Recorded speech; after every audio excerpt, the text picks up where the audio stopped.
இன்டர்நெட்ல இந்த வீடியோவா நீங்க கண்டிப்பா பார்த்திருப்பீங்க இல்லையா? ஒரே ஒரு பெங்குவின் தன்னோட கூட்டத்தை எல்லாம் விட்டுட்டு பனி மூடின ஒரு பெரிய மலைத்தொடரை நோக்கி தனியா நடந்து போகுது. பார்க்க சின்ன கிளிப்பு தான், ஆனா உலகத்தையே ஒரு நிமிஷம் ஸ்தம்பிக்க வச்சிடுச்சு. வாங்க இந்த மர்மமான பயணத்துக்கு பின்னாடி என்ன இருக்குன்னு கொஞ்சம் ஆழமா பார்க்கலாம். இந்த வீடியோவை பார்த்த உடனே நம்ம எல்லாருக்கும் மனசுல வர்ற முதல் கேள்வி, இந்த பெண்குயின் என்ன தற்கொலை பண்ணிக்க போகுதா? மனசு உடைஞ்சு வாழ்க்கையை வெறுத்து போய் இப்படி போகுதா? இந்த ஒரு கேள்விதான் ஆன்லைன்ல ஒரு பெரிய புயலையே கிளப்பி விட்டுச்சு. அப்போ உண்மையில என்னதான் நடந்துச்சு? கற்பனை பண்ணி பாருங்க, அண்டார்டிகாவோட விஷாலமான பனிப்பரப்பு, நூத்துக்கணக்கான பெங்குயின்கள் ஒன்னா இருக்கு. ஆனா நம்ம கதையில வர்ற இந்த ஒரு பெங்குயின் மட்டும் ரொம்ப வித்தியாசமா நடந்துக்குது. தன்னோட பாதுகாப்பான கூட்டத்தை விட்டு பிரிஞ்சு எந்த லாஜிக்கும் இல்லாத ஒரு பயணத்தை ஆரம்பிக்குது. பொதுவா ஒரு பெங்குவினுக்கு ரெண்டே சாய்ஸ் தான். ஒன்னு, பசிச்சா சாப்பாட்டுக்காக கடலுக்கு போகணும், இல்லனா பாதுகாப்புக்காக மத்த பெங்குவின்களோட கூட்டத்துல இருக்கணும். ஆனா இந்த பெங்குவின் இந்த ரெண்டையுமே வேணான்னு சொல்லிடுச்சு. அதுக்கு பதிலா மூணாவதா ரொம்ப மர்மமான ஒரு பாதையை தேர்ந்தெடுத்துச்சு.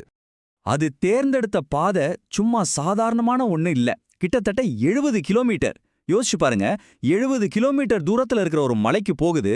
அங்க மரணத்தை தவிர வேற எதுவுமே இல்ல. இது ஏதோ தெரியாத்தனமா திசை மாறி போன விஷயம் கிடையாது. இது ஒரு நீண்ட ரொம்ப உறுதியான பயணம். எதுக்காக இவ்வளவு தூரம் அது தனியா போகணும்?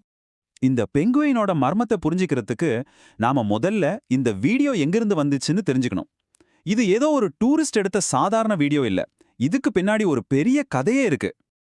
இந்த காட்சி 2007ல ரிலீஸ் ஆன encounters at the end of the world அப்படிங்கிற ஒரு டாக்குமெண்ட்ரி படத்திலிருந்து எடுத்தது.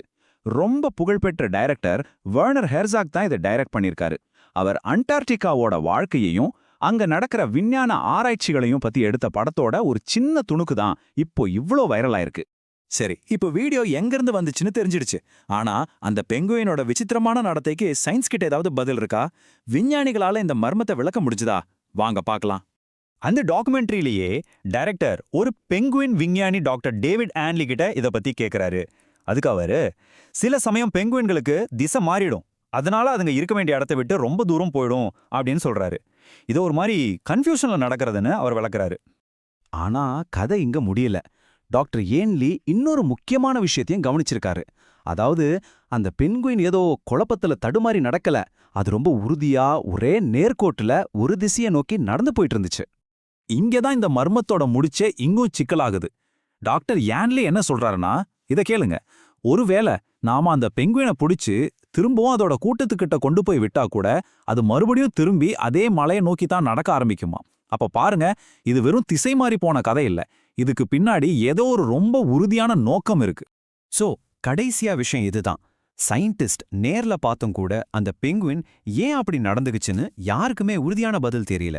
அந்த காரணம் இன்னிக்கும் ஒரு பெரிய மர்மமா தான் இருக்கு. சயின்ஸ்ல சில தியரிஸ் இருக்கு.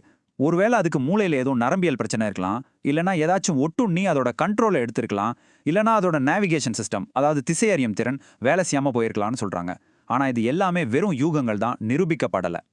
விஞ்ஞானத்தால பதில் சொல்ல முடியாத இடத்துல மனுஷனோட கற்பனை வேலை செய்ய ஆரம்பிக்கும் இல்லையா? இந்த தனி பெண்குயினோட பயணம் ஏன் நம்மள இவ்வளவு பாதிக்குது? அது எப்படி ஒரு சிம்பிளா மாறுச்சு? ஒவ்வொருத்தரும் இந்த பெண்குயின்குள்ள தங்களோட ஒரு கதையை பார்த்தாங்க. சிலர் அது வாழ்க்கையை வெறுத்து டிப்ரெஷன்ல தற்கொலைக்க போகுதுன்னு சொன்னாங்க.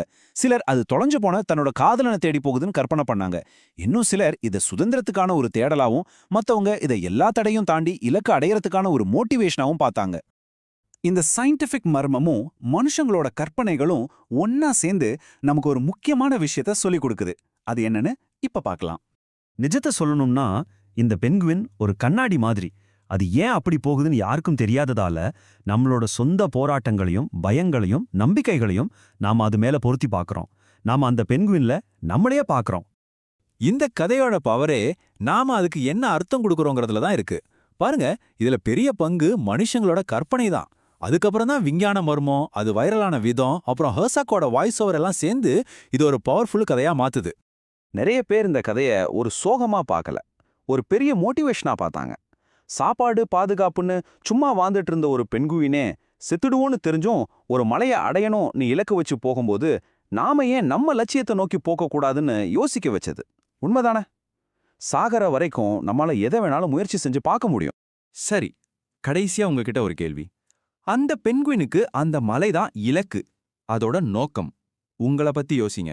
உங்க வாழ்க்கையில நீங்க அடையணும்னு நினைக்கிற எல்லா தடைகளையும் தாண்டி போக துடிக்கிற அந்த மலை எது?